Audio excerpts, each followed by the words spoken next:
Di sini sesuatu dimulai, sebuah tradisi. Dalam setiap musibah ada yang disebut sebagai the winners dan the losers. Mari kita jadikan diri kita sebagai the winners. Kita bukan sedang ditimpa musibah, tapi kita sedang ditempa dengan musibah. Be kreatif dan gunakan setiap kesempitan untuk kesempatan meningkatkan kapasitas diri, meningkatkan daya saing.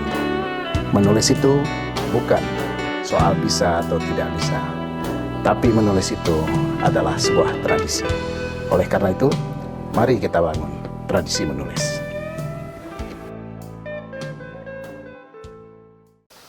Salam sehat semuanya. Bertemu kembali dalam kuliah-kuliah kebudayaan.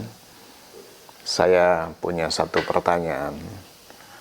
Bagaimana kalau suatu hari kita tidak ditanya lagi tentang kamu sukunya apa? Ya, kehidupan di mana tidak ada lagi yang bertanya pada kita, kamu orang mana?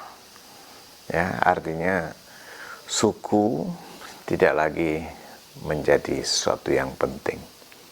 Pasti itu ketika dunia menjadi semakin damai, ketika dunia mulai berlangsung dalam satu iklim yang multikultural, kehidupan kita sudah mampu mengakomodasi perbedaan-perbedaan sehingga perbedaan itu tidak lagi pertanyaan. Ya, perbedaan itu tidak lagi menjadi the subject of difference. Ya, bahwa suku bukan lagi subject matter.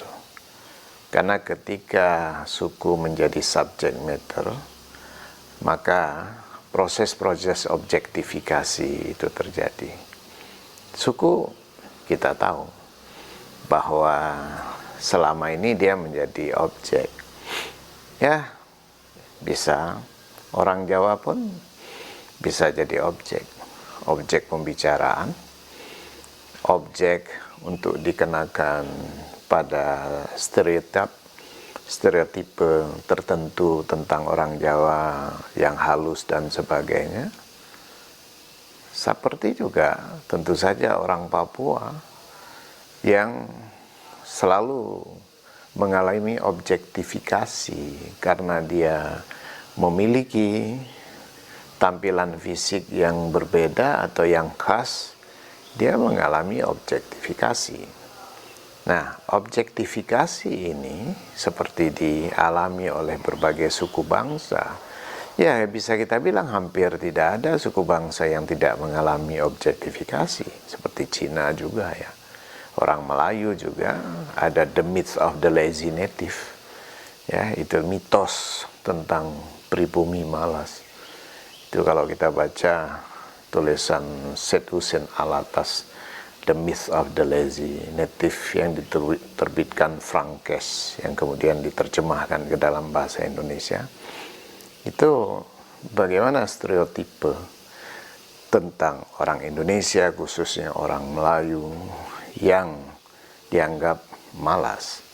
Tapi di dalam banyak studi diperlihatkan bahwa kemalasan itu bukan tiada alasan, bukan tiada justifikasi historis.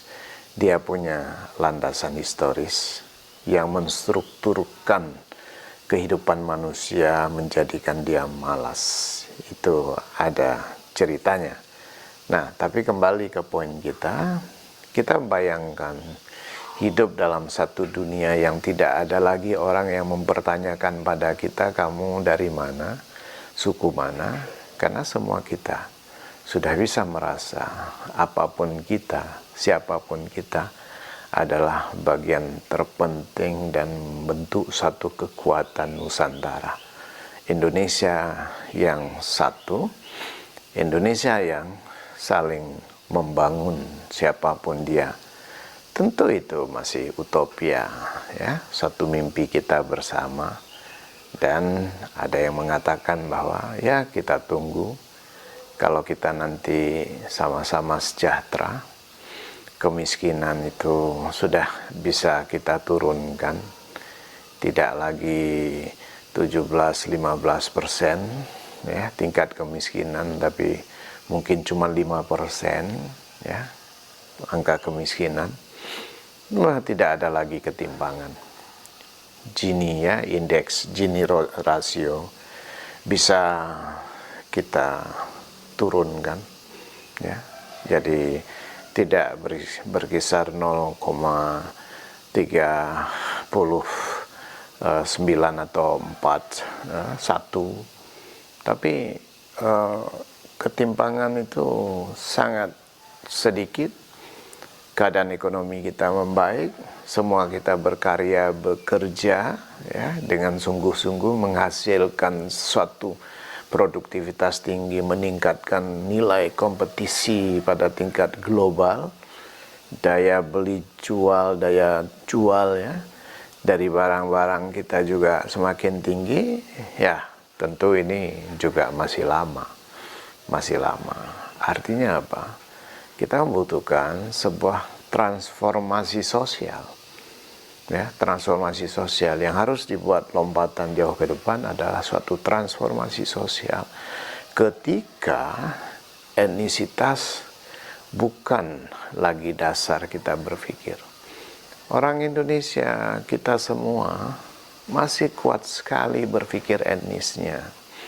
Etnis itu, sahabat semua, bukan cuman soal suku. Etnis itu segmentasi. Karena dia mempengaruhi segmentasi pasar, segmentasi sosial, etnopolitics. Itu politik yang tersegmentasi ya. Apa? Ruang ekonomi kita tersegmentasi. Ya, coba kita bangun ruang sosial melalui kebijakan-kebijakan yang tidak segmented gitu ya. Mari kita exercise satu hal. Kita lihat kereta api kita.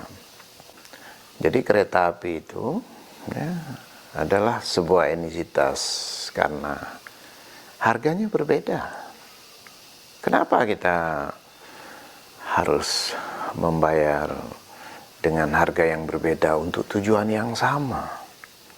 Dari Jogja ke Jakarta, ada yang kita harus bayar 350, ada yang 300, mungkin ada kereta ekonomi yang kita bayar lebih murah, ada tentu saja ya, ada yang lebih mahal ya. Jadi kenapa kita distrukturkan oleh harga? Kenapa tidak siapa saja, karena kita bangsa Indonesia yang mau berangkat dari Jakarta ke Yogyakarta atau dari Jakarta ke Malang, semua kita bayar dengan harga yang sama. Mari kita lihat kasus kereta api di Belanda sebagai inspirasi. Setiap orang yang mau berangkat dari Amsterdam ke Rotterdam, ya kira-kira itu perjalanan 1 jam, dia membeli karcis kereta api di loket, dia tidak pernah bilang Argo Lau Dwi Pangga, tidak. Dia bilang ya return ticket Amsterdam to Rotterdam, atau ankle race dia bilang naar Rotterdam. Jadi one way to Rotterdam. Dia nggak pernah bilang naik Dwi Pangga atau Argo Wilis. Nggak pernah. Jadi pokoknya 1 tiket dari Amsterdam ke Rotterdam. Maksudnya apa? Semua kereta yang lewat di jalur itu, dia boleh naik dengan harga seluruh warga yang sama. Tidak distrukturkan. Kita sama bayar tiket yang sama. Sehingga apa? Tertawa bersama. Kita punya sikap yang sama. Melihat orang lain juga sama. Enggak melihat orang lain dia bayar lebih tinggi atau dia bayar lebih rendah. Ketika kita bilang dia itu bayar lebih tinggi karena naik kereta yang berbeda, kita merasa lebih rendah. Ketika kita lihat orang bayar lebih lebih rendah, kita lebih tinggi, ada sikap yang juga secara psikologis tidak sehat. Jadi, struktur itu penting sekali. Harga menstrukturkan. Jadi ketika dari Amsterdam kita naik ke Rotterdam, semua orang bayar yang sama. Dan juga sangat menarik, dalam perjalanan dari Amsterdam ke Rotterdam, kita boleh berhenti di Leiden, mengembalikan buku, atau ketemu teman sebentar minum kopi. Kita ambil kereta berikutnya, atau kereta sorenya, yang lewat di jalur yang sama ke Rotterdam. Itu juga berlaku karcis itu. Karcis itu nggak segmented, nggak cuma berlaku dari jam sekian sampai jam sekian hanya dengan kereta itu, nggak. Berlaku untuk hari itu. Jadi kita beli karcis untuk hari itu, sejauh kita naik kereta sebelum jam 12 malam, maka ya ini berlaku. Semua orang bayar yang sama. Jadi struktur itu dibuat untuk menstrukturkan kita di dalam kesamaan. Jangan dibuat untuk membedakan satu dengan yang lain. Jadi sebenarnya sumbangan yang paling besar di dalam membangun Indonesia yang saya bayangkan tadi, sebagai Indonesia yang damai, Indonesia yang semua orang merasa dia setara, itu melalui pendekatan struktural. Coba kita strukturkan, mulai dari kereta api, distrukturkan, ya, transportasi, sampai kepada skat-skat yang terlalu tebal, yang harus kita hilangkan, supaya kita semua tidak ada yang merasa berbeda, dan tidak ada yang merasa dibedakan dengan yang lain. Mari kita bangun sebuah struktur yang harmoni, struktur yang egaliter, dimulai dari sesuatu yang sederhana untuk melahirkan ya, dampak yang besar, yang luas dalam hidup kita. Itu adalah sebuah mimpi mungkin, tapi let's think about it, ya. Dimana berpikir itu penting sekali untuk memulai suatu kebijakan yang bijak. Demikian kuliah kita pada hari ini. Stay healthy semua dan tetap bersemangat. Ketemu di kuliah-kuliah berikutnya. Ikuti terus kuliah-kuliah kebudayaan dari Profesor Dr. Iwan. Jangan lupa subscribe, like, dan share. Kenapa? Karena kita membagi ilmu bersama dalam proses produksi pengetahuan. Mari kita bersama-sama mencerdaskan orang banyak.